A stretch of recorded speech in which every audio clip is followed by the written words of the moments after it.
Olá a todos, eu sou Diego Fernandes, fotógrafo e pesquisador visual.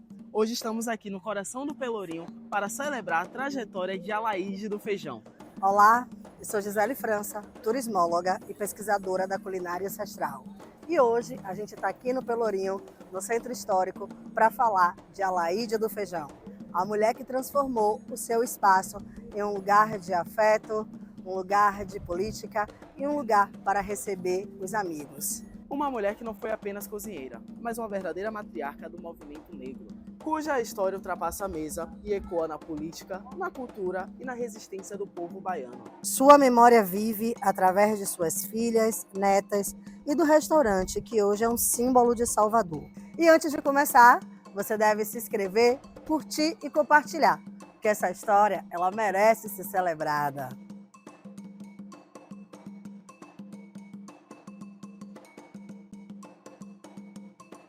Senhora Jaqueline, eu queria primeiro agradecer, a oportunidade, a confiança no Raízes dos Sabores, para que a gente possa trazer essa história com respeito, com sinceridade e com afeto que de fato a gente conseguiu sentir.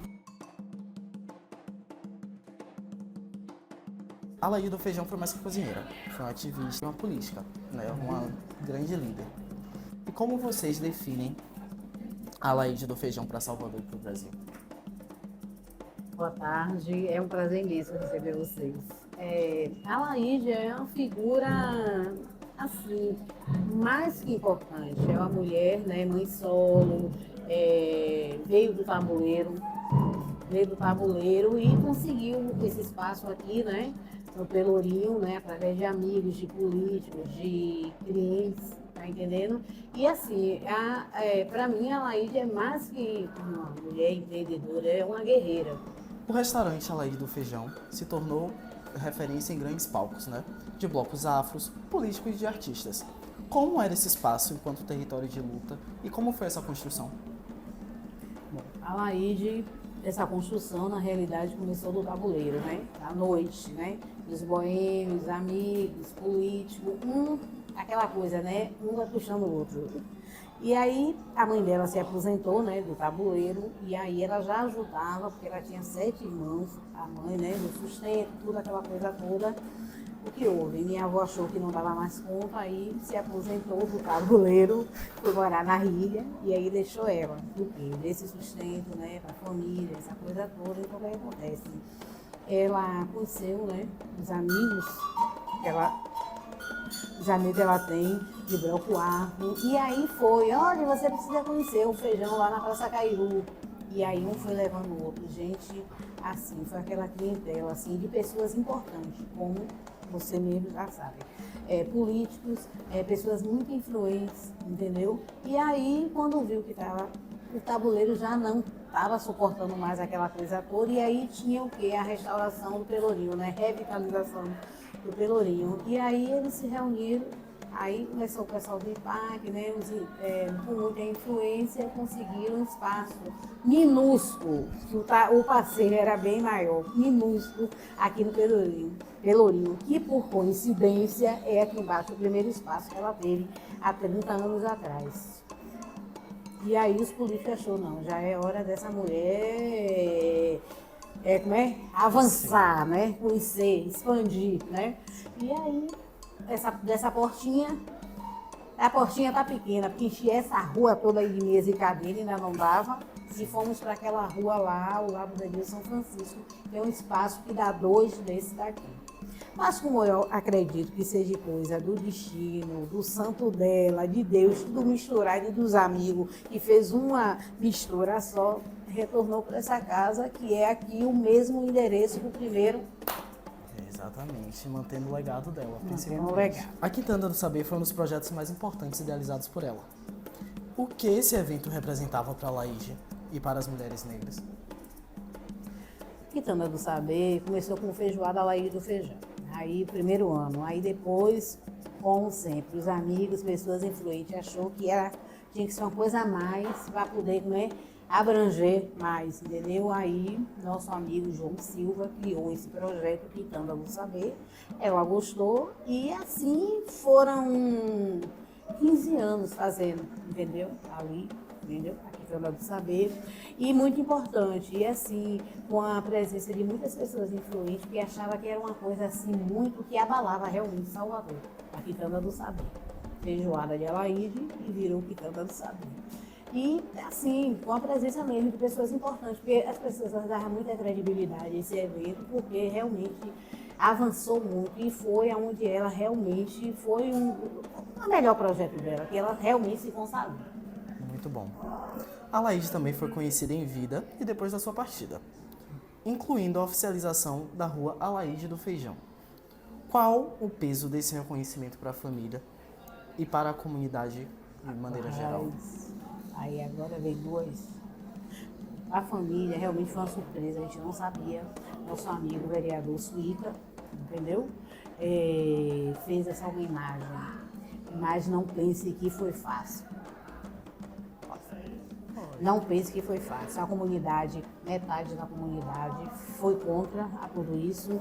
Sofremos muito, eu mesma adoeci. Foi muita pressão aqui em cima, de manifesto, de passeata, de tudo aqui nessa rua, para que não conseguisse, o vereador conseguisse. Mas aí o projeto foi para a Câmara, tudo, o prefeito, todo mundo assinou. Um político só que foi contra, entendeu? Mas toda a Câmara, todo mundo abraçou essa homenagem.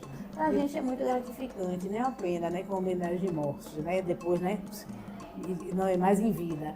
Mas pelo respeito, a consideração e merecimento que todos eles sabem que, entendeu?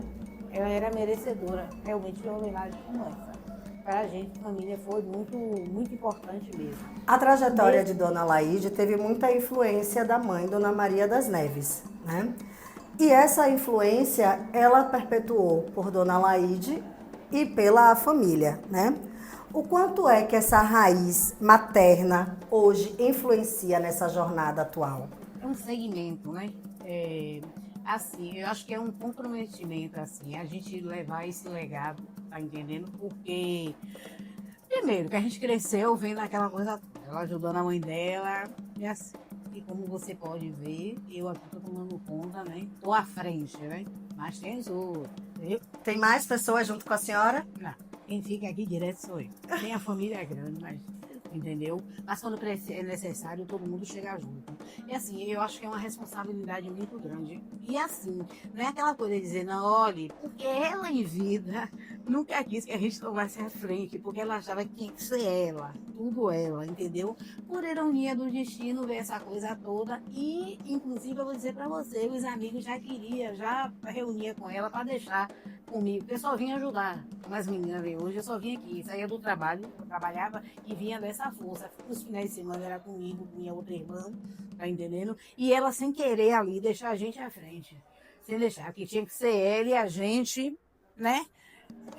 Acompanhando ela, dando suporte, vamos dizer assim. Mas calhou que teve esse acontecer. Antes dela falecer, eu reabri o restaurante. E agora eu vou dizer para vocês o mais importante. Ela em cima da cama, né? Adoeceu, você já sabe a minha história toda.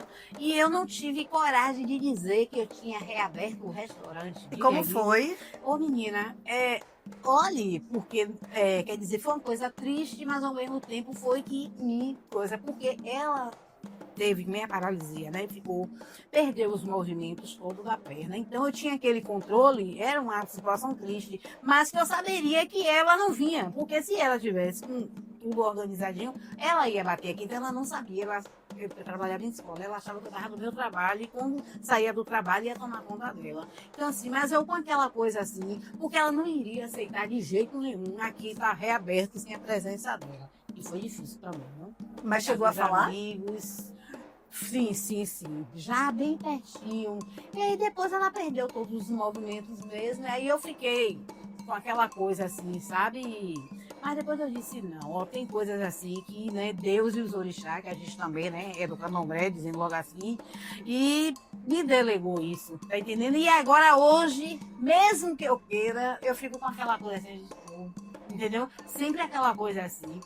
E não vou dizer pra você, é uma comitiva muito grande de amigos, de clientes que não quer ir, entendeu? Porque as pessoas se apegou a isso, por ser um pouco parecida com ela, né? Aí o povo acho que tem contra aqui. Responsabilidade, hein? Não é brincadeira, não. É um peso. É. Um peso bom. É um peso Ai. bom. E além da cozinha, a Laide deixou marcas no movimento negro e na vida comunitária. Como é que ela conseguia conciliar a gastronomia, a militância e a espiritualidade? Veja bem, não era muito difícil, não. Por que não era muito difícil? Porque o restaurante dela se tornou um point, tá entendendo? Da negritude, né?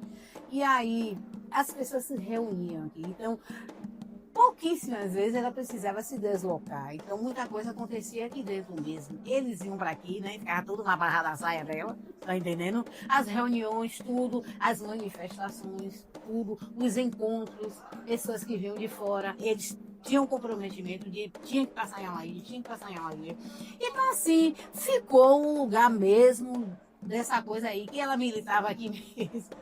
E as reuniões, como eu tô te falando, e eles se reuniram assim, achando que deveria ter um movimento grande. Qual é esse movimento? A Bancada do Feijão. O que é a Bancada do Feijão? Onde tem vários militantes, doutores, políticos, tudo que você imaginar tem nessa Bancada do Feijão, que se reuniam às terça-feiras, né, com a resenha do feijão, a Bancada do Feijão. Está um pouco paradinha, porque eles sentem muita falta, vou mentir, e eu não sei fazer aquele coisa dela, não vou mentir para você, entendeu? Então eles iam atrás daquilo, o Chico de Alaide, não sei o quê, aquela coisa toda. Menina, era uma agonia tão grande de terça-feira nesse bar, e eu aqui ajudando, eu e as meninas, doida que eles fossem embora para poder a gente também. Eles passavam de meia-noite aqui, debatendo tudo, né? Tudo que você imaginar nessa cidade, né? E aí, quem era da direita nem passasse nessa porta, tá entendendo? Porque era uma afronta, aquela coisa toda. E ela no meio, sentadinha ali, não sei se você sabe, e ela tinha ali a cadeira dela, ali, aquela ali. E eles não querem nem que tire aquela cadeira do lugar. Ali é a cadeira dela, tá entendendo? E ela ficava dali dando pitaco e eles de cá, menina, em tempo de sair na mão, essas duas mesas cheíssimas aqui. E dessa Bancada do Feijão, muitos doutores, muita gente, tá entendendo? Por conselho dela tudo, tá aí, muitos advogados, muitas pessoas mesmo, tá aí forte, firme e forte na militância, tá entendendo? Por sempre vir aqui, né? Era uma conselheira deles. E eles têm muita gratidão, viu? Era uma conselheira política afetiva. E hoje quem dá continuidade são vocês, né? Que são filhas, netas, né? Cuidando do restaurante. Como vocês sentem, né? Que essa continuidade da memória de Alaide, ela vem atravessando as gerações. Como é que vocês enxergam, né? Hoje, poder dar continuidade? Eu acho assim que é muito importante, né? Como eu já falei, né? Lá na frente, é uma responsabilidade muito grande e acho assim, que assim, eu me sinto assim, muito orgulhosa, principalmente eu, né? Porque as que vieram primeiro sabem a história mais, e contar o pé da letra, né? Quer dizer, eu tipo assim, quando eu falo com minhas filhas assim, eu digo, vocês não sabem de nada, eu só brigo, tô brigando, quando eu tô brigando, vocês não sabem de nada, mas desde o tabuleiro, era coisa, era isso, era aquilo outro, que eu cansei, ela novinha, porque ela teve a gente muito nova, minha irmã, a mãe de Thaís, ela tem 14 anos, muito nova. E aí depois eu, tá entendendo? Já minha irmã caçula já encontrou tudo pronto. E a gente não, entendeu? Tinha aquelas coisas, era porque desde então era muita luta, sabe? A discriminação, tudo isso, você sabe, é mulher de tabuleiro, trabalha de noite. Eu peguei, sim, que vocês não sabem, quando ela subiu, e era, olha o projeto. Eu tomar conta do restaurante, ela continuava, veja a mente dela, ela continua no tabuleiro, na noite. Depois mudou tudo, os amigos aconselhando, não, você tem que estar lá em cima, toda, né, como ela ficava, né, toda. E aí, para não fechar totalmente o tabuleiro, o passeio, era um passeio, não levava uma certa embaixo, meu amor. Não era nada fechado, não, era um passeio escancarado. Aí, eu tinha um queijo, aquele 23 anos, aí ela disse, e agora? Eu disse, não, eu vou tomar conta da panela lá embaixo. Eu fui, viu, meu amor? Aí, já não ficava igual a ela, entrando pela madrugada. Esses homens tudo descia. Esse povo aí, vai de um Alvorada, vovô dele, esse povo tudo aí descia, esse João Jorge, o Quinita, tudo aqui, ó, pra ficar pela madrugada. Porque era outra coisa antigamente, né? Há 50 anos atrás. Pra bater, amanhecer no dia, eles lá batendo papo com ela só ia em casa de manhã. Ela chegava em casa de manhã. Eu não, eu estabeleci horário, mudei algumas coisas que a gente muda, né? A gente que vai chegar depois, a gente muda. Mudei algumas coisas, mas aí foi a cidade como mais ou menos tá agora. Aí eu fui reduzindo, aí consegui um emprego bom, fui trabalhar e continuei aqui dando suporte para ela. Entendeu? Então, assim, é uma importância muito grande. Por que eu falo? Porque a gente que chegou primeiro, a gente é que sabe como é que era. Porque tem essa parte aí. As meninas que chegaram agora, todas essas daí, as netas, todo mundo já encontrou isso aqui. A Laíde já estabilizada aqui no Pelourinho. E a gente veio do tabuleiro. Que não era brincadeira. E agora, para a gente finalizar, que mensagem o legado de Alaíde do Feijão deixa para as futuras gerações de mulheres negras, empreendedoras e líderes social? A mensagem, eu acho, né, que tem que ser o seguinte: sempre seguir em frente, não deixar, tá entendendo? Você pode, você consegue, você tem que tentar, não esmorecer, tem que ir à frente. A gente, tanto homem, pelo amor de Deus, como as mulheres podem também enfrentar, porque a gente vive o enfrentamento dia a dia, de racismo, de tudo, é muita coisa, entendeu? Então a gente não pode baixar a cabeça, a gente tem que seguir em frente e a gente consegue. Isso mesmo. Esse é o principal legado, viu? É. Que eu aqui, inclusive, estou seguindo. Exatamente. Encerramos este episódio do Raízes dos Sabores em memória a Alaíde do Feijão. Uma mulher, mãe, avó, matriarca e símbolo da resistência negra na Bahia. Sua história nos lembra que cozinhar também é um ato político e que cada receita pode carregar luta, afeto e ancestralidade. E se essa história te inspirou, curta o nosso vídeo, compartilhe e não esqueça de se inscrever.